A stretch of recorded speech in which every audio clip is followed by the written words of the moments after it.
Hello বন্ধুরা, সবাই নিশ্চয়ই তোমাদের সবার কেনাকাটি কমপ্লিট, আমারও কমপ্লিট। আজকে হলো মহালয়, সামনে রবিবার ষষ্ঠী, তাহলে পুজো আসতে চলেছে। তাই ভাবলাম তোমাদের সঙ্গে তো শাড়িগুলো আমি দেখাইনি, আমি কী কী শাড়ি কিনেছি। এবারে একটু অন্যরকমভাবে পুজোতে সাজবো। আর তোমরা সবাই জানো কদিন আগে আমি বেনারস, লখনৌ এইসব জায়গায় গেছিলাম, তাই মনে করেছি এবারে পুজোয় সব এক একটা জায়গার শাড়ি পরে সাজবো। এই শাড়িটা আমি লখনৌ থেকে কিনে নিয়ে এসেছি, এটা আমি একদিন পরবো। এবারে সবই কলকাতার বাইরে থেকে সব কেনা, বুঝেছো? মানে কিনতে তো ভালোই বাসি, ঘুরতে যাই, ঘোরার থেকে কেনাটাই বেশি হয়, বুঝেছো? মানে এটা হলো বেনারসের সিল্ক। বন্ধুরা সবাই বলো কোন শাড়িটায় কেমন লাগবে, কমেন্টস করে। আর আরও প্রায় কয়েক মাস আগে আমি গেছিলাম কাঞ্চিপুরম, হ্যাঁ, সাউথে।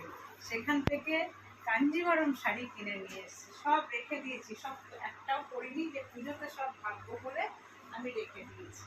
এটা হলো কাঞ্জিভরম শাড়ি, কাঞ্চিপুরম থেকেই কিনে নিয়ে এসেছি। বেনারস থেকে কিন্তু আমি আরও দুটো শাড়ি কিনেছি, সেগুলো তোমাদের সঙ্গে একটু শেয়ার করে দেখাই।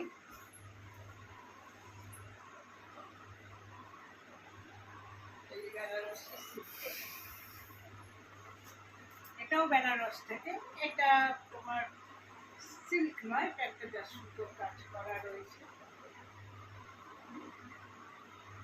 আমার মোটামুটি পুজোর সবই কেনাকাটি।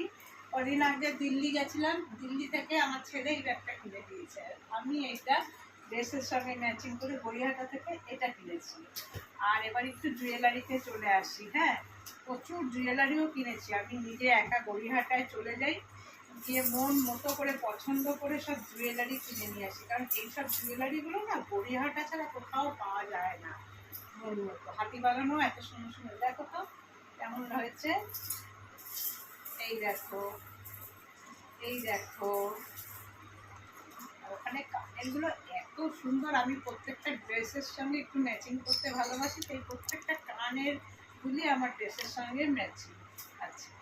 এই দেখো, সবই সব গড়িয়াহাটা থেকে কিনেছি। এই দেখো কানেরটা, দেখো তো কানেরটা কি সুন্দর লাগছে না? তোমরা কে কি কিনেছো আমাকে জানিও। টাটা।